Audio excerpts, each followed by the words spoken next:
ನಮ್ಮ ಅಧಿಕಾರಿಗಳು ನಮ್ಮ ಕಾಂಟ್ರಾಕ್ಟ್ಗಳು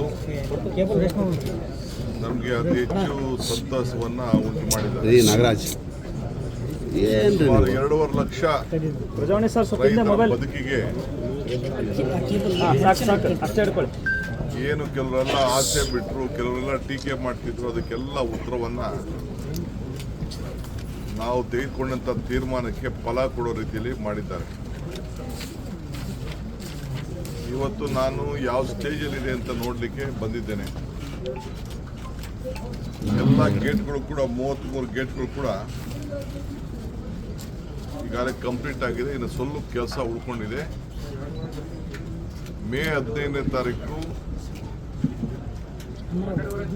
ಇದನ್ನು ಉದ್ಘಾಟನೆ ಮಾಡಲಿಕ್ಕೆ ಸಾಧ್ಯನಾ ಅನ್ನೋದನ್ನು ಈಗಾಗಲೇ ನಾವು ಸಿದ್ಧತೆ ಮಾಡ್ಕೋಬೇಕು ಅಂತ ಹೇಳಿದ್ದೇನೆ. 7ನೇ ತಾರೀಕಷ್ಟೊತ್ತಿಗೆ ಇನ್ನಿರೋಂಥ ಒಂದು ಕೆಲವು ಸಣ್ಣ ಕೆಲಸಗಳನ್ನು ಮುಗಿಸ್ತೀವಿ ಅಂತ ಹೇಳಿದ್ದಾರೆ. ಈಗ 10.5 TMC ನೀರಿದೆ. ಈಗ ಮಳೆ ಬಿತ್ತು ಅಂದರೆ 2 ತಿಂಗಳಿಗೆ ಸುಮಾರು 44 TMC ಅಷ್ಟು ತುಂಬಲಿಕ್ಕೆ ಅವಕಾಶ ಇದೆ. ಇದಕ್ಕೆ 54 ಕೋಟಿ ರೂಪಾಯಿ ಈಗಾಗಲೇ ಖರ್ಚು ಮಾಡಿದ್ದೀವಿ, ಬರೀ ಗೇಟ್ ಮಾತ್ರ. ಒಟ್ಟು ನಿಮ್ಗೆ ಗೊತ್ತಿದೆ, ಈಗಾಗಲೇ 64-34 ಆ ರೇಷಿಯೋನಲ್ಲಿ 2 ರಾಜ್ಯಗಳು ಇದಕ್ಕೆ ಬಂಡವಾಳ ಹಾಕ್ತಾ ಇದ್ದೀವಿ. ನಾನು ಅವ್ರಿಗೆ, ನಮ್ಮ ಡ್ಯಾಮ್ ಅವ್ರಿಗೆ ಫ್ರೀ ಕೊಟ್ಟಿದ್ದೀನಿ.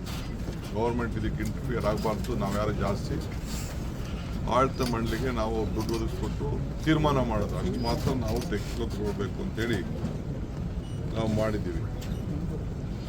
ಈ 33 ಗೇಟನ್ನು ಅಳವಡಿಸಿದ್ದು ಇಡೀ ದೇಶಕ್ಕೆ ಒಂದು ದೊಡ್ಡ ಸವಾಲು ಮತ್ತು ಒಂದು ಮಾದರಿ. ಇಡೀ ದೇಶ ಇದನ್ನು ನೋಡ್ತಾ ಇತ್ತು ಏನಾಗ್ತದೆ ಅಂತೇಳಿ. ಅವತ್ತು ಇದನ್ನು 19ನೇ ಗೇಟ್ ಹೋದಾಗ ಮಧ್ಯರಾತ್ರಿ ನನಗೆ ನಮ್ಮ ಅಧಿಕಾರಿಗಳು, ನಮ್ಮ ಶಿವರಾಜ್ ಚಂಗಡಿ ಅವರು ನನಗೆ ಫೋನ್ ಮಾಡಿದಾಗ ಡ್ಯಾಮ್ ಅಳ್ಳಾಡ್ತಾ ಇದೆ ಅಂತ ಹೇಳ್ತಾ ಇದ್ರು. ಅದಕ್ಕೆ ಓಡ್ ಬಂದೆ ನಾನು ಬೆಳಗ್ಗೆನೆ. ಇದೆಲ್ಲ 9 ಗಂಟೆಗೆ ಇದ್ದು ತೀರ್ಮಾನ ತೆಗೆದುಕೊಂಡು ಕನ್ನಯ್ಯ ನಾಯ್ಡು ಅವ್ರ ಕೂಡ ನಾವು ಅಭಿಪ್ರಾಯ ಪಡೆದು, ಅವರ ಅಭಿಪ್ರಾಯ ಪಡೆದು ಅವ್ರಿಗೂ ಗೌರವ ಕೊಟ್ಟು, ಕರ್ನಾಟಕ ರಾಜ್ಯದ ರಾಜ್ಯೋತ್ಸವ ಪ್ರಶಸ್ತಿ ಕೂಡ ಕೊಟ್ಟು, ಅವರು ಕೂಡ ನಾವು ಏನು ಗೌರವವನ್ನು ಕೊಡುವಂಥ ಕೆಲಸ ಕೂಡ ನಾವು ಮಾಡ್ಕೊಂಡು ಬಂದಿದ್ದೇವೆ. ಒಟ್ಟು ಇದಲ್ಲದೆ ಬೇರೆ ಬೇರೆ ಕೆಲಸಗಳಿಗೆ ಸುಮಾರು 315 ಕೋಟಿಯಷ್ಟು ಕೆಲವು ಕೆಳಗಡೆ ರಿಪೇರ್ಸು, ಕೆನಾಲ್ ರಿಪೇರ್ಸ್ಗೆಲ್ಲ ಈ ವರ್ಷ ಖರ್ಚನ್ನು ನಾವು ಮಾಡ್ಕೊಂಡು ಬಂದಿದ್ದೇವೆ. ಸೊ ಮಿಡಲ್ ಗೇಟು 33 ಒಟ್ಟು ಗೇಟ್ಗಳಲ್ಲಿ 22 ನಂಬರು ಸ್ಲೈಸ್ ಪ್ಲೇಟ್ಗೆ ಈಗಾಗಲೇ ಬಾಟಮು, ಮಿಡ್ಲು, ಟಾಪ್ ಎಲ್ಲ ಕೂಡ ಅದೆಲ್ಲ ಕೆಲಸ ಕೂಡ ಎಲ್ಲ ಮುಗಿದಿದೆ. ಈಗ ನ್ಯೂ ಚೈನು, ಈಗ ಚೈನು ನಮ್ಮ ಎಕ್ಸ್ಪರ್ಟ್ಸು ಚೈನ್ ಚೆನ್ನಾಗಿದೆ ಅಂತ ಹೇಳಿದ್ದಾರೆ. ಆದರೂ ಎಲ್ಲ ಗಟ್ಟಿಯಾಗಿದೆ ಅಂತೇಳಿ ಅವರು ರಿಪೋರ್ಟ್ ಕೊಟ್ಟಿದ್ದಾರೆ. ಅದನ್ನು ಚೇಂಜ್ ಮಾಡ್ಬೋದು ಅಂತ ಹೇಳಿದ್ರು. ಟೆಂಡಲ್ಲೇ ಸೇರಿಸಿದ್ದೀನಿ. ಯಾಕೆ ಇಷ್ಟೇ ಮಾಡಿದ್ದೀವಂತ, ಚೈನ್ ಯಾಕೆ ಸುಮ್ಮನೆ ಅಂತೇಳಿ ಎಲ್ಲೂ ಹೋಗೋದಿಲ್ಲ, ಅದಕ್ಕೇನು ಬಂಡವಾಳ ನಮಗೇನು ಲಾಸ್ ಆಗೋದಿಲ್ಲ. ಅದನ್ನು ಎಸ್ಟಿಮೇಟಲ್ಲಿ ಸೇರಿಸಿದ್ದೀವಿ. ಅದನ್ನು ತೆಗೆದುಬಿಡಿ, ಚೇಂಜ್ ಮಾಡಿ ಅಂತ ಹೇಳಿದ್ದೇನೆ. ಅದು ಕೂಡ ಈಗಾಗಲೇ ತಮಿಳುನಾಡು, ಚೆನ್ನೈಯಲ್ಲಿ ಒಂದು ಸಂಸ್ಥೆಗೆ ಅದನ್ನೇ ಮಾಡೋಂಥ ಒಂದು ಪ್ರತ್ಯೇಕವಾದಂಥ ಒಂದು ಸಂಸ್ಥೆ ಇದೆ. ಅವರಿಗೆ ಅದನ್ನು ಜವಾಬ್ದಾರಿಯನ್ನು ವಹಿಸಿದ್ದೇವೆ. ಯಾವಾಗ ಚಲೋ ಬರ್ತದೆ ಬಿಡಪ್ಪ, ನಿಮ್ಮ ಕಣ್ಣೆ ಎದುರುಗಡೆ ಬರ್ತದೆ. ಅದನ್ನು ಬರಬೇಕಲ್ಲ, ಅದು ಟೈಮ್ ಏನಾರ ಆಯಿತು. ನಿಮ್ಮ ಟೈಮ್ ತೊಗೊಳ್ಳೋಣ, ನಿಮ್ಮ ಮುಹೂರ್ತಕ್ಕೆ. ಸೊ ಹಂಗೆ ಈಗೆಲ್ಲ ಕೂಡ ನಾವು ಮಾಡ್ತಾ ಇದ್ದೀವಿ. So first set of new chain, ಯಜಮಾನ ಹೊಸ ಚೈನು ಮೇ 7ನೇ ತಾರೀಕಿಗೆ ಬರ್ತದೆ ಅಂತ ನಿಗದಿ ಆಗಿದೆ. ಚೈನ್ ಸೊ 4 ದಿನ ಮೇ ಎಂಡ್ಗೆ ಕಂಪ್ಲೀಟ್ ಮಾಡಬೇಕು ಅಂತ ಹೇಳಿದ್ದೀವಿ. ಆದರೆ ನಾನು ಮೇ 15ನೇ ತಾರೀಕು ಇಟ್ಕೊಡ್ರಪ್ಪ ಗುರಿ ಅಂತ ಹೇಳಿದ್ದೀನಿ. ಏಕೆಂದರೆ ಮಳೆ ಬಂದರೆ ಇದಕ್ಕೆಲ್ಲ ನಾವು ರೆಡಿ ಮಾಡಬೇಕಲ್ಲ. ಸೊ ಅದಕ್ಕೆಲ್ಲ ಕೂಡ ನಾವು ಮಾಡ್ತಾಯಿದ್ದೀವಿ. ಸೊ ಎಲ್ಲ ನಾಗರಿಕರು, ಭಾಳ ರೈತರೆಲ್ಲ ಭಾಳ ಖುಷಿಯಾಗಿದ್ದಾರೆ. ಓಷನ್ ಪಾರ್ಟಿ ಅವ್ರ ಪಾಪ ಬಂದು ಏನೋ ಸ್ಟೇಟ್ಮೆಂಟ್ ಕೊಡ್ತಾ ಇದ್ದಾರೆ, ಅವ್ರು ಕೊಡ್ತಾ ಇರಬೇಕಲ್ಲ, ಅವ್ರು ಕೊಡಲಿ. ಅವ್ರು ಕೊಟ್ಟಾಗ ನಾವು ಜಾಗೃತರಿಂದ ನಾವು ಕೆಲಸ ಮಾಡಬೇಕಲ್ಲ. ಸೊ ಅದಕ್ಕೆ ನಾನು ನಮ್ಮೆಲ್ಲ ಲೋಕಲ್ ಲೀಡರ್ಸು, ರೈತರು ಸಹಕಾರ ಕೊಟ್ಟಿದ್ದೀರಿ. ಇದು ಶಾಶ್ವತವಾಗಿ ಇನ್ನು ಮುಂದಕ್ಕೆ 50 ವರ್ಷ ಇದಕ್ಕೆ ಆಯುಷ್ ಇರ್ತದೆ. ಸೊ 50 ವರ್ಷದವರೆಗೂ ಇನ್ನೇನು ಆಗುವುದಿಲ್ಲ ಅಂತೇಳಿ ಅವರು ನಮ್ಮ ತಜ್ಞರು ಕೂಡ ತಿಳಿಸಿದ್ದಾರೆ. ಸೊ ನಾವೆಲ್ಲ ಸೇರಿದ್ದಕ್ಕೆ ನಾವು ಮಾಡ್ತೀವಿ. ನೆಕ್ಸ್ಟು ಅದಾದ ಮೇಲೆ ಮುಂದಕ್ಕೆ ಕೆಲವು ಏನೇನೋ ಯೋಜನೆಗಳಿದೆ, ಅದೆಲ್ಲ ನಾನು ನೆಕ್ಸ್ಟು 15ನೇ ತಾರೀಕು ಇನ್ನು ಫೈನಲ್ಗೆ ಬರೋಕ್ಕೆ ಬರ್ತೀನಿ. ಅದೇ ಪಕ್ಕದಲ್ಲಿ ಹೆಲಿಪ್ಯಾಡ್ ಮಾಡಿ ಅಂತ ಹೇಳಿದ್ದೀನಿ ಟ್ರಕ್ ಟರ್ಮಿನಲ್ಲಿ ನಮ್ಮ TC ಅವ್ರಿಗೆ. ಸೊ ಇಲ್ಲಿ ಪಕ್ಕದಲ್ಲಿ ಆಗಿರೋದ್ರಲ್ಲಿ ಮಾಡಿರ್ತೀನಿ. ಫೈನಲ್ ಆದಮೇಲೆ ಎಲ್ಲ ರೈತರುಗಳ ಕಂಪ್ಲೀಟ್ ರಾಯಚೂರಿಂದ ಇಲ್ಲಿವರೆಗೂ 3 ಜಿಲ್ಲೆಯವರು 4 ಜಿಲ್ಲೆಯವ್ರನ್ನ ಕರೆಸಿ ಒಂದು ಕಾರ್ಯಕ್ರಮ ಮಾಡಿ ಇದಕ್ಕೊಂದು ಒಳ್ಳೆ ಪೂಜೆ ಮಾಡಿ ನಿಮ್ಮನ್ನು ಕೂಡ ಇಟ್ಕೊಂಡು ನಿಮ್ಗೆ ಊಟ ಹಾಕಿಸಿ ಎಲ್ಲ ವ್ಯವಸ್ಥೆ ಮಾಡಬೇಕು ಅಂತ ತೀರ್ಮಾನ ಮಾಡಿ. ಈಗ ಒಂದು ನವಲಿದೊಂದು ನನಗೆ ತೆಲಂಗಾಣ ಅವ್ರಕ್ಕಿಂತ ಆಂಧ್ರ ಪ್ರದೇಶವರು ಮುಖ್ಯಮಂತ್ರಿಗಳು ಟೈಮ್ ಕೊಡ್ತಾರೆ. ನಾವು ಅದಕ್ಕೆ ಸಿದ್ಧ ಇದ್ದೀವಿ.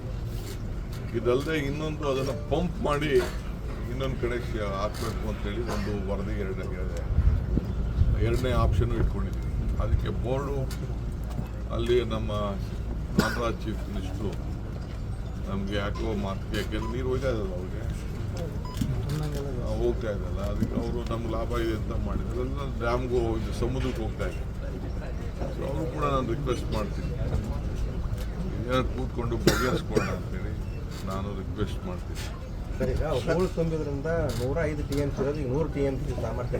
ಹೂಳನ್ನ ತೆಗೆದುಬಿಟ್ಟು ಒಂದು ಹೂಳನ್ನ ತೆಗೆದುಬಿಟ್ಟು ಕೆಲವು ಜಮೀನುಗಳಿಗೆ ಹಾಕೊಳ್ಳೋಕ್ಕೆ, ಮರಳವ್ರು ಮಾಡ್ಕೊಳ್ಳೋಕ್ಕೆ ಅದಕ್ಕೆಲ್ಲ ಅವಕಾಶ ಹಿಂದೆ ಎಲ್ಲ ಒಂದು ಎಸ್ಟಿಮೇಟ್ ಆಗಿದೆ. ಈಗೂ ಕೆಲವರೆಲ್ಲ ಬರ್ತಾ ಇದ್ದಾರೆ. ಸೊ ಡ್ಯಾಮ್ ಬೋರ್ಡಲ್ಲಿ ನಾವು ಇಡ್ತೀವಿ 33 TMC ಮರಳು ತೆಗೆಯೋದು, ಮರಳಿದೆಯೋ ಅದರಿದೆಯೋ ಮಣ್ಣಿದೆಯೋ ಇದು ತೆಗೆಯೋದು ಅಷ್ಟು ಸುಲಭವಾದ ಕೆಲಸ ಅಲ್ಲ. ಇದು ಯಾರು ಪ್ರೈವೇಟ್ ಅವ್ರು ಬರಬೇಕು, ಅವ್ರದ್ದು ಏನಾದ್ರು ಲಾಭ ಮಾಡ್ಕೊಳ್ಳೋದಾದರೆ ನಮ್ಮದೇನು ಅಭ್ಯಂತರ ಇಲ್ಲ. ಬಟ್ ನಾವು ಬೋರ್ಡಲ್ಲಿ ಇದನ್ನು ತೀರ್ಮಾನ ಮಾಡಬೇಕು.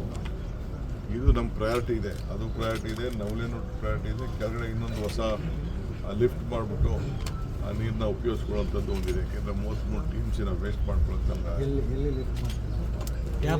ಕೆಳಗಡೆ ಒಂದು ಪ್ರಪೋಸಲ್ ಇದೆ, ಬೋರ್ಡಲ್ಲಿ ಇಟ್ಟಿದ್ದೀವಿ ನಾವು.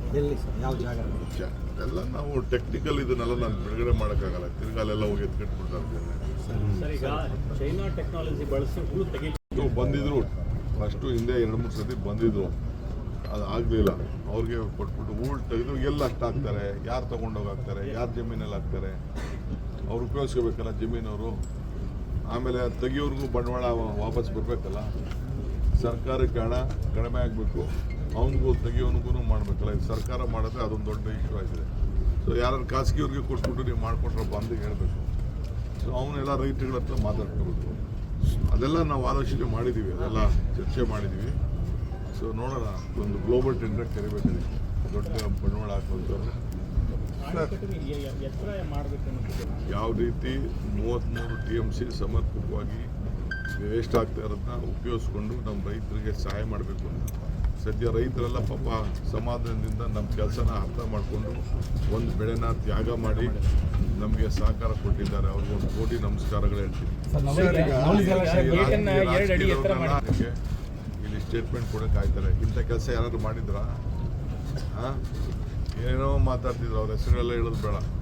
ಸರ್ ಈಗ ಇರೋ ಗೇಟ್ಗಿಂತ ಹಳೆ ಗೇಟ್ಗಿಂತ 2 ಅಡಿ ಎತ್ತರ ಮಾಡಿದೆ ಸರ್ ಗೇಟ್ಗಳನ್ನ.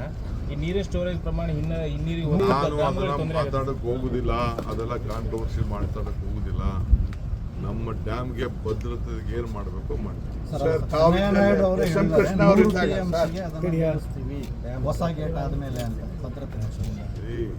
ಅವರು ಒಂದು ಟೆಕ್ನಿಕಲ್ ರಿಪೋರ್ಟ್ ಕೊಟ್ಟಿದ್ದಾರೆ, ಇದೆಲ್ಲ ಸರ್ಕಾರದವ್ರು ತೀರ್ಮಾನ ಮಾಡಿದ್ರು.